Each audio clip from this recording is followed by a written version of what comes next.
And we're back here again. It's day of the BAFTA nominations coming out. I've got all my old predictions up here because we're going to need them because there is a lot wrong for what I got today. A whole bunch of stuff that makes really no sense here, and just I don't know. I might be a little hot on some of these takes because BAFTA is just ever since they've done these short lists, it's like just. Because we talk, like with certain nominations, like SAG, for example, it's like there's always like a couple categories where you're like, oh, I don't know, this could be this, that, and we're a little like, okay, leave a couple spots open. And then there's other categories where it's like, oh yeah, we've got like 2 or 3 or maybe even 4 of the nominations are secure. Like these guys are safe. There's no safe bets at BAFTA. There's no safe bets at BAFTA anymore. With these short lists, they could shortlist a film like a dozen times and it could end up with one nomination. There's no rhyme or reason to half of this anyways. It feels in retrospect. But anyways, here we go. Let's go ahead and dig in here with some info as far as like multiple nominations and stuff. As we expected, Oppenheimer, though, was the leader. 13 nominations. I had it down for 14, so I think it did everything except one category that I predicted. Poor Things was not too far behind at 11. And that one is missing some key categories, so we'll dig into that.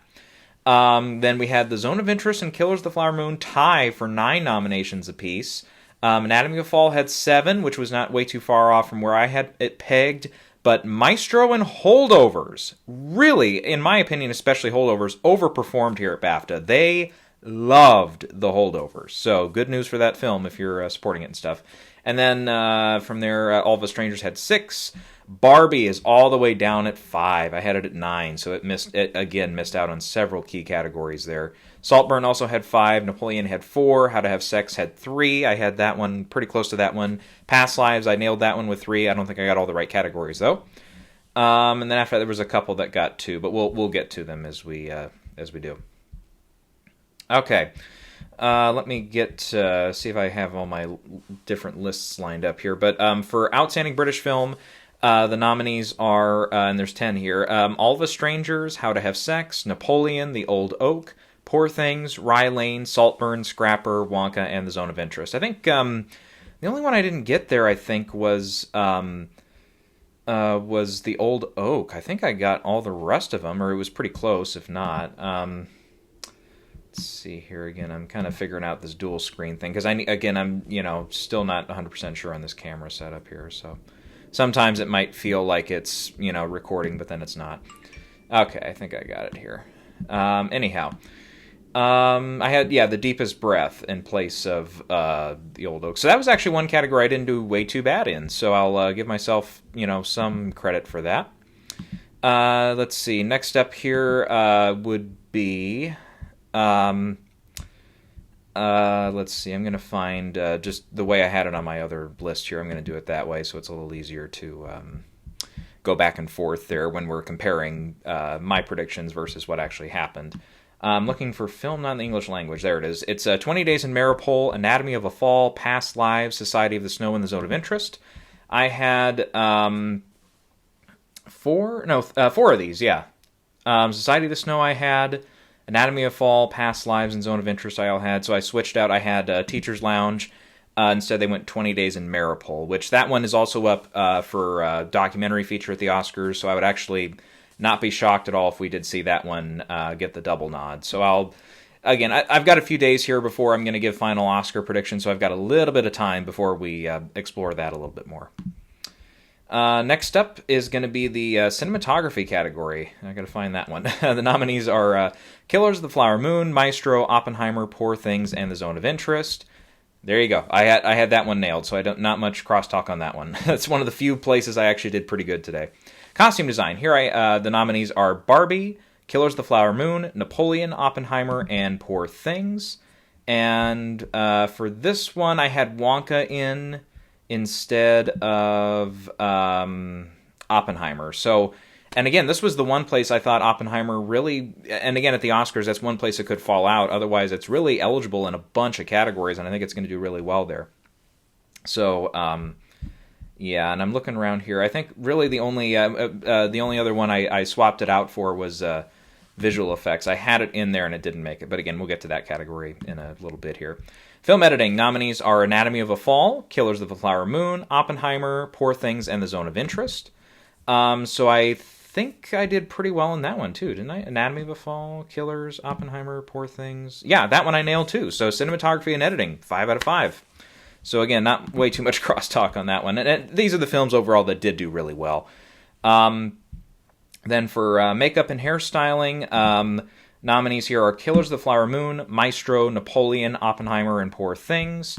I had Oppenheimer, I had Poor Things, I had Maestro, but I had Barbie and Golda in there instead of Napoleon and Killers of the Flower Moon. So, yeah. And Napoleon overall, I think, what did I say, 4 for that one? And that one was, again, that was long listed on quite a few of them here. So that one didn't do too shabby. Not too shabby. And I had both those as could be nominees at least, so none of those are shocking, I don't think. For the music score, nominees here are Killers of the Flower Moon, Oppenheimer, Poor Things, Saltburn, and Spider-Man Across the Spider-Verse. So no Barbie in this category. And again, no song category over here at BAFTA. So they just didn't care for the music in Barbie. And again, I think I pointed out the example the other day there. Star is Born actually did get a music nomination. I think it actually won the category too, if I remember right. Because mostly because of the songs. So yeah. And then otherwise, I got the other 4 though. So as I wipe my nose off a little bit, there, Saltburn was the one I did not have in, and I think I had that as a maybe. No, I did not. Okay, nope. So I didn't have that one. Production design. Let me find production design. Barbie, Killers of the Flower Moon, Oppenheimer, Poor Things, and The Zone of Interest. Zone of Interest I had as a maybe here, and I actually did get the other 4. So Asteroid City was the one I had in, because, you know, I thought that one could still sneak in at the Oscars too. But, yeah. So otherwise, the not too bad on that one. Visual effects. The Creator, Guardians of the Galaxy Volume 3, Mission Impossible, Dead Reckoning, Napoleon, and Poor Things were the nominees here. So I had, again, this is the spot I had Oppenheimer, and it didn't get into. Napoleon I had, so that one was correct. Guardians I had, and The Creator. So otherwise not too bad. But Mission Impossible is also shortlisted at the Oscars for visual effects. I don't know. Again, the Mission Impossible films have just never performed. Just never performed when it comes to the Oscars. They just always ignore it like the plague. So pick your poison if you want to go with them. But anyways. The sound category is up next. Ferrari, Maestro, Mission Impossible, Oppenheimer, and The Zone of Interest are our nominees here. So this is one place where Killers of the Flower Moon in the tech categories did not score. We'll get to the Killers of the Flower Moon stuff later here. Otherwise, I had Maestro, Oppenheimer, Ferrari, and Zone of Interest. So I had the other 4, so I did not have Mission Impossible in there. But yeah. And I might look it up later to see, because I don't remember if the other Mission Impossible movies, at least like maybe 5 or 6, were ones that got nominations at BAFTA or were liked by BAFTA. But yeah, that's something we'll have to look up another time. So for animated feature, that one's up next. Boy and the Heron, Chicken Run, Dawn of the Nugget, Elemental, and Spider-Man were the 4 here. I had Nimona, and I've seen quite a few people also were predicting that one, so that one I got incorrect. But Elemental, yeah. I just didn't think they would go for it because it really, didn't get a bunch of other support over here. Like, the score was not shortlisted or anything, or long-listed. I always confuse those. But yeah, that one and Wish I did mention, though. Because of the international box office haul that those films had, they've really been the reason why those films are arguably going to make a profit if they haven't already. Wish I'd have to double-check the numbers there. But, yeah, that was part of the reason was just because of the international markets. Disney always tends to do pretty well in those international markets. The casting category is up next here. The 5 nominees are All of Us Strangers, Anatomy of a Fall, The Holdovers, How to Have Sex, and Killers of the Flower Moon. I had All of Us Strangers, I had Killers, and that was it. I had Holdovers as a maybe, I had How to Have Sex as a maybe, and I had Anatomy of a Fall as a maybe. So I was close here, but I just didn't pull the right triggers on the right categories here. So Barbie, and this was the spot again, Barbie underperformed. Oppenheimer and Saltburn, those 2 especially, I don't get this category yet. It's like sometimes they go more intimate, like All of Us Strangers is not by any means a huge ensemble. Anatomy of a Fall is not a huge ensemble. The Holdovers is probably one of the smaller ensembles of the year. Killers of the Flower Moon is a bigger ensemble. And then you have How to Have Sex, which I have not seen, but I kind of read a little bit of the plot, and I'm like, ooh, maybe not the best subject matter for me. But but I'm sure, well-crafted film and everything. That seems to have a very small ensemble as well. So I guess just predict the small stuff is going to be my rule next year. And now watch, they'll go like all the SAG films like they will next year or something. They'll go with all the biggest casts. Next up is going to be the, what do I have first? I have adapted screenplay first. Nominees here are All of Us Strangers, American Fiction, Oppenheimer, Poor Things, and The Zone of Interest. So I had 4 of these 5. The one I missed was, and yeah, this is one I think a lot of people missed, Killers of the Flower Moon. It's not here. Now, in retrospect, when we look at this category, I was going to try to see American Fiction earlier this week. It didn't work out because of weather and stuff. So that's one of the last ones I have to see yet. And Color Purple I'm going to try to get to here in the next couple days. Maybe I might try to do a double feature with those two. But really, of these ones, you could argue like Poor Things, pretty fun script, everything. Oppenheimer, it's probably going to win Best Picture, or at least it's the front runner for now. So that, screenplay usually goes along with Best Picture. There's a couple exceptions in the last few years. But yeah, that's been one that's been kind of leaning in that direction. So Oppenheimer totally makes sense. Zone of Interest we knew was going to do well here, so that one made sense. And All of Us Strangers we knew was going to do well. And all that. But it's still, Killers has been kind of one I've been like, okay, maybe in a super, super tight race it would fall out, and in this case it did. But it's again, the way Killers performed here today it's just weird. It's just bizarre. I just don't really 100% get how it did all this, but okay. We'll keep going here. Original screenplay.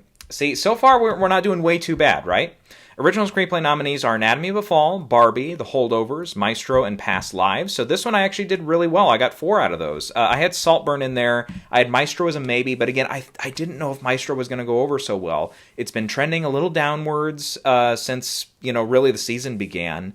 And everything there. So I was not really too optimistic about a lot of its chances here, but yeah, it still ended up with a lot of nominations here today, but a couple of them in places I wasn't expecting, and this is one of them. I didn't quite have it in here. Then next up will be the acting races. Supporting actress. Now this one, again, not too bad. Emily Blunt for Oppenheimer, Danielle Brooks for The Color Purple, Claire Foy for All of Us Strangers, Sandra Hüller for Zone of Interest, so I had that one correct, Rosamund Pike for Saltburn, and Divine Joy Randolph for The Holdovers. And when I say that, I switched her very late. Like, she was one of the last things I put down for predictions. And this was 6 for 6. This one I did get right. So is it Jade Myers, the supporting actress nominee for Killers of the Flower Moon? Yeah, she did not show up here. And just wait for more Killers of the Flower Moon nonsense here in a minute.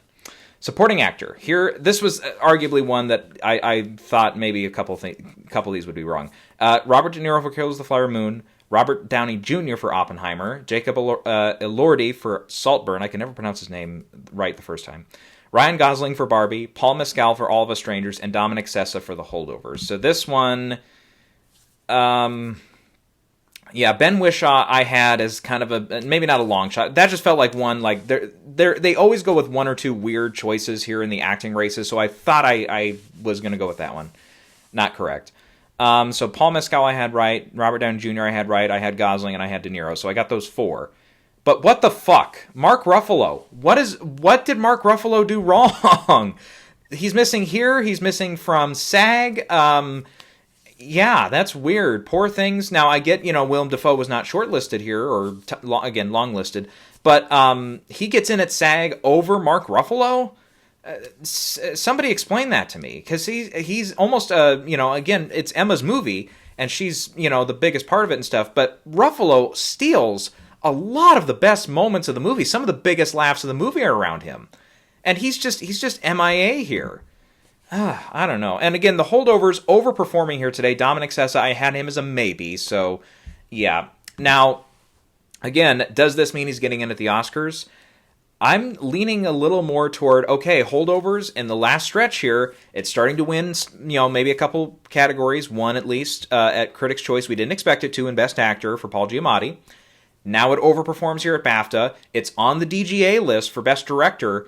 I'm telling you, I think it's, I think the 5 I have for director, this is going to come back to bite me right in the ass, but today it feels good. My 5 are Christopher Nolan, Alexander Payne, Justine Triet, and then 2 that we'll get to here, Scorsese and Yorgos Lanthimos. Those are my 5 for the Oscars for now for directing. Those don't feel bad at all, but I don't know. It just feels like, okay, I do have the holdovers. I think I still have it in for film editing. I'm going to keep it there for sure. Or if I somehow mistakenly took it out, I'm going to put it back in. But, yeah. Best Actress. The 6 nominees here are Fantasia Barrino for The Color Purple, Sandra Hüller for Anatomy of a Fall, Carey Mulligan for Maestro, Vivian Operat for Rye Lane, and I may be pronouncing that right. I don't want to go Oprah and sound all, white trash, but whatever. Margot Robbie for Barbie, and Emma Stone for Poor Things. So, yep, you're witnessing me kick myself right now because Margot Robbie got in. And, yeah, I was but I didn't know who to drop. I had Greta Lee. I had, that felt like she could get in. The Mia McKenna Bruce, How to Have Sex, that one felt like one that was going to hit. Instead, they do go with Vivian for Rye Lane. So I had her as a maybe as well. Lily Gladstone? Anyone? Fucking anyone at BAFTA? Come on! Are you guys serious right now? You longlisted her in this category, so it's not a category switch thing. The hell is wrong with you? Now, I get it. It's, it might be not the most upfront performance, in your face performance. It's one of the probably 2 or 3 best in this category. Sandra Hüller's amazing, and Emma Stone is amazing, but she's got to be at least 3rd on that list, if not. That's ridiculous. It's fucking ridiculous that they left her out. That's stupid. I don't know. And I get, if you've got love for Fantasia and the others, it's fine, whatever. But, yeah, so now I have to really, for Best Actress, I really have to re-examine my ultimatum thing I did with Margot Robbie. Maybe she is in, and it's Greta Lee that's out, and then, yes, swap out, you'll get, maybe the 5 are Hüller, Mulligan, Robbie, Stone, and then Lily Gladstone in there. And it's not Greta Lee, but, yeah. But then again, what happened in Best Actor makes me think, okay, maybe Greta is someone that we should keep in mind for Best Actress, because your nominees here in Best Actor are Bradley Cooper for Maestro, Coleman Domingo for Rustin, Paul Giamatti for Holdovers, Barry Keoghan, I pronounce it Keegan, but I've heard it pronounced Keegan and Keoghan for Saltburn, so whichever, Cillian Murphy for Oppenheimer, and T.O.U., he made it in for Past Lives. So you like it there, but you don't like Greta Lee. Okay, whatever. Fuck off. And I had him as a maybe, so that's why I'm a little... And Coleman I had as a maybe, and Barry I had as a maybe. So I was, again, pretty close here. Now, Andrew Scott. All of Us Strangers. You love it in all the other fucking categories. But Andrew Scott? You can't give him a slot here? That's freaking ridiculous, man. That's ridiculous. And I haven't seen the movie yet, but this was the one spot he needed to hit to stay in the conversation. And All of Us Strangers, 6 nominations. He's not one of them. Yep, he's out. No way he makes it in now. That's too bad. And I don't know. This was his last stand for sure. And that's just inexcusable for him to miss. I don't know. So, yeah. And now DiCaprio, like Ruffalo, has missed SAG and BAFTA in movies that, are, again, very, very likely to be leading nominations or in the hunt to lead nominations. Wow. No, yeah, that's just weird. That is just really weird, man. So now, at this rate, if you're going, if Paul Giamatti can hold the course here a little bit, he might still win here. Because the holdovers, again, with the performance it had today, that now is like, okay, maybe. Because, yeah, we'll get to the last 2 nominations it has, of course. But, damn, man, I don't know. So Jeffrey Wright missed here as well. So I only got... I got Bradley Wright, I had Paul Wright, and I had Cillian Murphy Wright, and that was it. So Jeffrey Wright, American Fiction, I knew it was going to be like a 1 or 2 nominee type film, and it ended up in screenplay and not in actor. So I don't know. Yeah, and it's just weird too that it's like part of the thing here is just the thing where it's like they'll list like 1 or 2 of their favorites, and the other ones they just fill in with the next votes or whatever. So. I don't know. I'm not sure how to crack that code, but yeah, I didn't crack it this year, that's for sure, in that category at least. Best Director. Here we go. Here's some more WTF moments here. You've got Bradley Cooper for Maestro, Jonathan Glazer for Zone of Interest, Andrew Hay for All of Us Strangers, Christopher Nolan for Oppenheimer, Alexander Payne for The Holdovers, and Justine Triet for Anatomy of a Fall. Okay, your You're kidding me, right? Yorgos? Where's Yorgos? Scorsese? Where's Scorsese? You love their movies in a lot of other capacities. Weird, though. Both those films, one of them got screenplay, the other one did not. Both of them got at least one acting nod, and they're loved throughout the tech categories. And yet you don't nominate the director? Oh, my God. Okay, so now I need to figure out which one of these two is going to be Denis Villeneuve, if you will. Because don't forget, Denis Villeneuve, he was consistently nominated that year for Dune, missed at BAFTA, and next thing you know, he's missing at the Oscars. Now, in retrospect, I look back at that and I'm like, well, Dune, don't forget Dune, even though he was a past nominee, even though the director's branch is pretty insular, and they like their directors that they've nominated before most of the time. If there's an open slot or two and they're not going with an up-and-coming director or, something like that, they'll give it to someone who's been nominated before. So Denis totally made sense. But, looking back to retrospect, it's like, yeah, it was loved in the tech categories, and then the acting category just, that whole branch just didn't, and, you could argue, who were they going to nominate? There wasn't really a strong contender there. But anyways, seriously? I don't get it. Now, I had Trier right. I had her right. I had, of course, Christopher Nolan, and I had Jonathan Glazer in there. So no Greta Gerwig for Barbie, and especially the way Barbie performed today, because it's not in Best Film either. We'll spoil that. That one underperformed, I think, in a sizable way. And I was expecting, because it's been getting like 9, if you count the box office achievement, otherwise 8 competitive categories that I count at the Globes.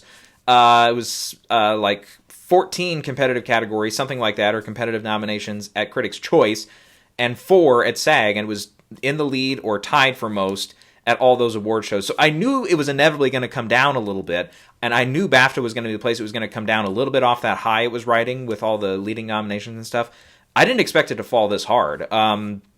Especially, again, since it was long-listed, I believe it was tied for with Poor Things, or maybe not Poor Things, but it was like tied for second most or most long-listed categories. And yet it just fell out of so many of these categories. And some of them, again, like the makeup one, that one I felt actually pretty good about. Because, again, even though it's not shortlisted at the Oscars, I don't know. I thought they would go for it here. But, the same way, Oppenheimer, it's not shortlisted at the Oscars for visual effects, but I thought they would go for it. Not quite. So Scorsese, again, his movie, like Poor Things, does really well in the tech categories, even gets an acting nod, and they just leave it off the list for Best Director, even though Scorsese's been really liked by BAFTA in the past, even though Yorgos, and obviously The Favorite, did fucking the best it ever did at BAFTA, not only nominations-wise, but wins-wise especially, and you're just gonna fucking leave him off? You psychos, what's wrong with you? Oh my lord, I hate some of this stuff with how they decide some of these categories. It's just bizarre. And I really do not have much more of an explanation for this. Okay, we rebounded a bit, though, in our predictions for Best Film. It was Anatomy of a Fall, The Holdovers, Killers of the Flower Moon, Oppenheimer, and Poor Things. So, 4 out of 5 there, so I had Barbie in place of Holdovers. So yeah, what the fuck? You go with Killers of the Flower Moon, missing director, missing 2 key acting categories, missing screenplay, and yet you're going to give it a film nomination? All of Us Strangers, again, missing a key acting nomination, but it still picks up screenplay and directing. Leave it off a Best Film? If you're going to put it in for director, what? I don't get it. And Maestro, arguably overperforming on a couple things, getting that nomination for Bradley Cooper, which is now a fucking lifeline for his support. He was basically on life support for that directing category. Now he's been thrown this lifeline by BAFTA, like, hey, we still like you. We're going to nominate you over Scorsese and over Yorgos. I'm a little heated about this because it doesn't make any goddamn sense. Yeah. And then you're going to miss the film category. Okay, fine. Gee, many Christmas. I don't get it. I really don't get it. And yeah, Poor Things. Again, make screenplay. Gets an acting nomination. Yeah, misses another one, but it's like, okay, he did miss at SAG as well, and it's still weird. It's still a mind-boggling thing. If he misses at Oscars, I'm going to be very mind-boggled, because that's not a performance you normally pass over. and then you leave it out of director, but put it back in for film. Ugh. Just, oh my God, what are you doing? At least with Holdovers and Anatomy of a Fall and Oppenheimer, all three of those are up for screenplay, they're up for director, they're up for film. Consistent, right? Makes sense. And I get it. Once in a while, yes, you do have, and this is going to be true for the old days of the Oscars when it was down to 5 nominees a year. You do have ones that, yeah, they miss directing. Maybe they sometimes even miss screenplay, but they still get a picture nomination. It happens. It's been known to happen. But a lot of those like musicals and stuff from the 60s, a lot of them, I think, missed both the directing and the screenplay categories, and yet they made it in for best picture. But I am just beside myself, like, trying to figure out this fucking shit when it comes to these long lists and how it happens. I don't know. So yeah, and then and the zone of interest too. You get it directing, you get it an acting nomination, you get it for sorry, did I say screenplay already? Screenplay, directing, acting, and then you leave it out for best film. Now again, I was predicting that one though, because again, I did not think they were gonna give it 3 overall film nominations. Best film not in the English language, best British film, and best film overall. But yeah. Anyway, so. What does this mean for especially like the directing category at the Oscars? Now I'm totally boned for trying to figure out who's going to miss, because Scorsese, because your 5 at DGA were Scorsese, it was Payne, Nolan, Yorgos Lanthimos, and Greta Gerwig. Now, Greta missing here, Barbie missing film. That's not a good trajectory going into the award season. Now, voting has been finalized here, and I think I misspoke the other day when I said right when award season is starting to, when final voting is not final voting, but nomination voting is beginning. It was ending. I misspoke. It was ending, not beginning. And yeah, I've heard a couple people theorize. They're like, what if all the early success for Barbie has kind of had a La La Land effect, where it's like all the early success, and just hitting a little earlier though. They were thinking like, okay, La La Land, yep, swept the Golden Globes, and it won a bunch of Critics' Choice prizes, and it didn't perform as well at SAG, but when you look in retrospect, it's like, yeah, it wasn't the biggest ensemble, so missing an ensemble there. We knew at the time, we were kind of shaky on it, but we're like, it's still going to win Best Picture. And then that SAG rule kicked our ass, and it was Moonlight. But anyways. But some people have been saying, well, if Barbie, though, could have that effect where it's like it's leading nominations consistently, and what if it just, the Oscars just turn away from it a little bit, and they're like, okay, nope, we're leaving it out of editing, we're leaving it out of director, we're leaving it out of cinematography, we're leaving it out of maybe even Best Actress, and maybe a couple other key categories. It's going to get in for screenplay, it's going to get a picture nomination for sure. Ryan Gosling looks really good, but again, every year it seems, in the last few years here, we've had one of these guys or gals in their category, their acting category, make it into all the 4 major precursors. That's Critics' Choice, Globes, BAFTA, and SAG, and then miss the Oscar nomination. I can think of Viola Davis last year, hit all 4 and missed. Lady Gaga the year before was the only one to hit all 4, and she 2 years ago or whatever it was, she missed it out at the Oscars. Now you could argue, especially with House of Gucci, that one maybe wasn't expected to be a huge player, so it was already kind of playing for just a few categories to begin with. Makeup, for example, and maybe Best Actress, and maybe Supporting Actor for Jared Leto, and then maybe costume. I think I had it in costume design. Yeah. It wasn't like a picture. It wasn't a director contender. It wasn't up for screenplay or anything, but yeah. And with Viola Davis's film, it's like we felt pretty good about its chances for her. Historically last year, just absolutely brutal. I kept her out all year, and I was like, I just didn't. Something just felt wrong, and she got nominated everywhere. And at the end of BAFTA, she got nominated. I'm like, screw it. You know what? I said I'm going to put her in, and then she misses at the Oscars. So I had it right the whole season. Then I put her in at the very wrong moment, and it's like, oh my god. Oh, I hate when that happens. But anyways, with her film, though, outside of her contention, though, you really only had maybe costume design as the only other possible nomination for that film, unless you were going, like, it could get in for picture, it could get director, because I think the director had been nominated once or twice through the season there. But, yeah. Now, it's like, okay, Maestro for director, I don't know. It got into Critics' Choice and Globes with 6 nominees. It got in here today with 6 nominees. For all we know, it was the 6th nominee. There's only 5 slots. He missed out at DGA. So I don't know if I trust this at all. And Maestro, again, is a film that, at SAG, for example, it could have really overperformed and gotten that ensemble nomination. It didn't. If it had gotten a bigger sign of strength there, then yeah, I would say it's for sure going to get a director nomination, or maybe not for sure, but it's for sure more in contention than we thought, and it's overperforming. If it had overperformed in that way there, it would have lent some credence to it. Okay, maybe we wouldn't have been as shocked today for Cooper to get in over Yorgos and over Scorsese. I'm just trying to figure this shit out. Now, Andrew Hay, again, going back to that one. Andrew Hay I had as a possible, though, for directing. I think I mentioned that, but yeah. And then Celine Song, yeah, this kind of felt like one of her last chances, too, and she missed. So I don't think that's going to happen for directing. And now Greta Lee is really in danger in missing out in the actress category, even though they nominated her co-star. Okay, again, make it make sense, people. And Lily Gladstone, oh my lord, what the hell is wrong with you for missing out on her? What are you doing? Oh my heavens.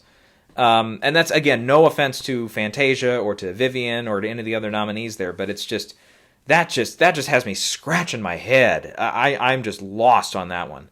Totally lost. And now Rosamund Pike has gotten into Globes and BAFTA. Is she, maybe more in contention than we're thinking here? They didn't go Julianne Moore, who's, kind of gotten in a little consistently. Now, she missed at SAG, and May December overall just missed everything at SAG.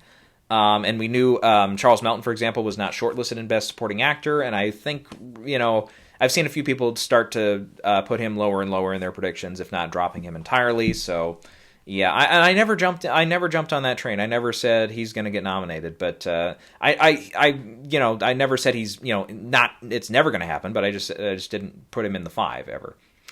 Now I have to wonder. Okay, is it both? Because at the moment I have both Willem Dafoe and Mark Ruffalo in. I have De Niro, Downey Jr., and Ryan Gosling, and I might just have to keep it at those 5 because Willem Dafoe, yeah, he might have missed at the. SAG, or sorry, he missed here. It wasn't even longlisted here.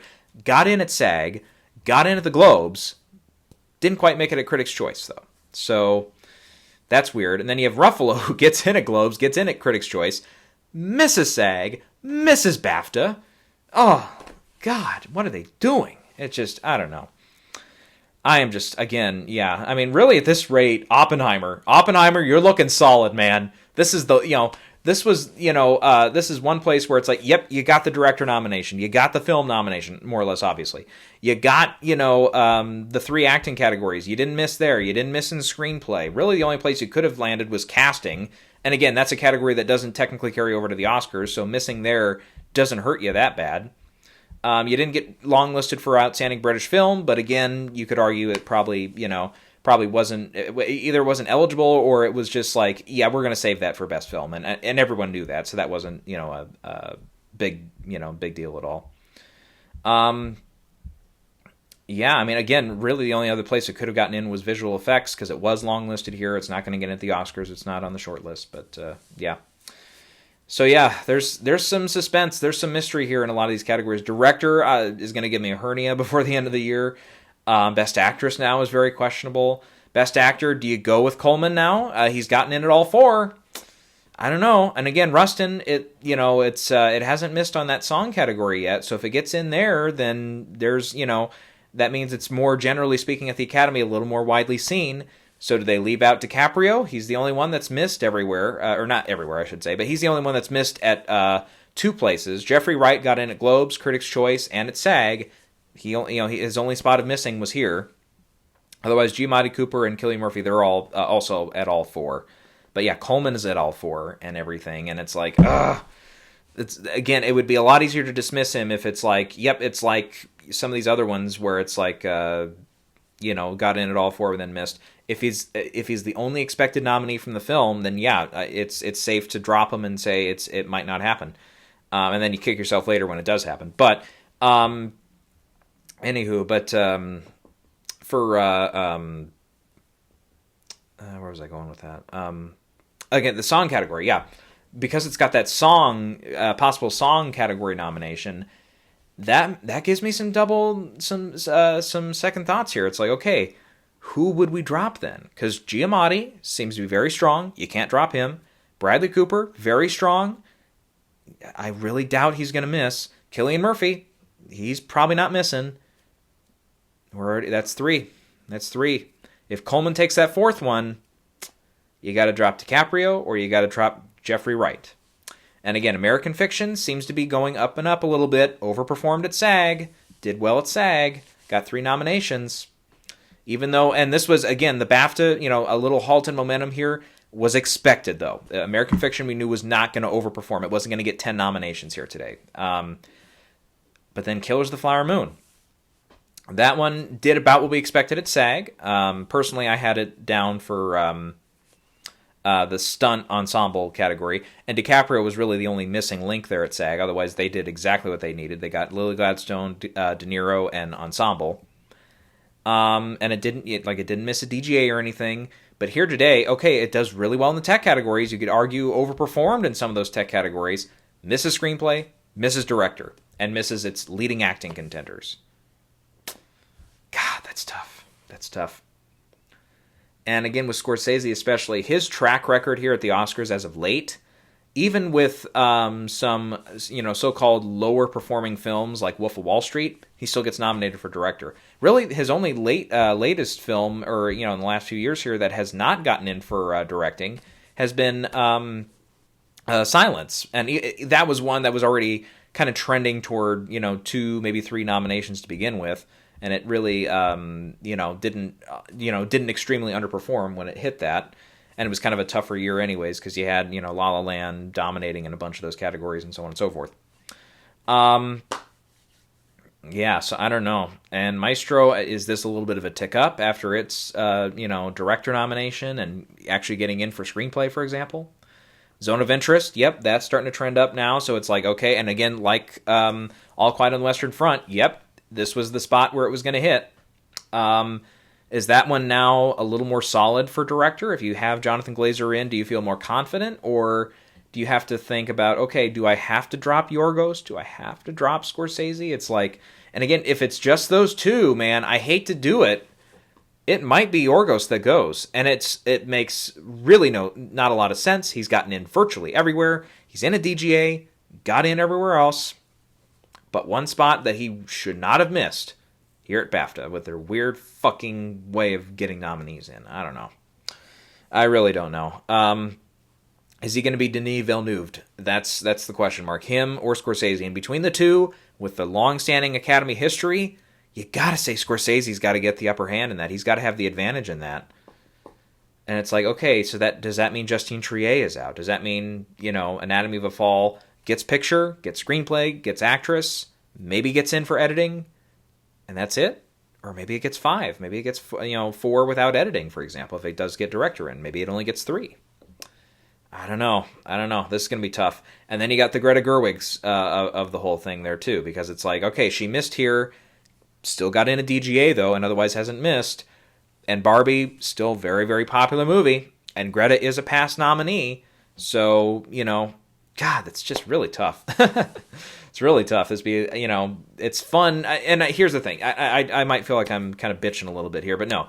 The fact that the Oscars do have it at 5 or outside of Best Picture, 5 nominees per category, I like that. It keeps it competitive. It keeps you guessing. It makes you, makes you go, yes, when you get it right, when you get those long shots right, and it makes you go, oh, when when it's like a huge expectant nominee that misses. That's what makes it fun. So I'm not saying the Oscars need to switch it up where we need to get like 10 directing nominees, 10 nominees per category. No. Keep it at 5, please. Keep it at 5. All right. I guess I gotta go figure out some shit now with predictions. Probably by Friday or Saturday, I'll have my final predictions all ready to go. And I'll bravely step forward and put out my final predictions for who's in and who's out. So we'll... I really got to think about some of these categories now. Thank you, BAFTA. Thank you, BAFTA.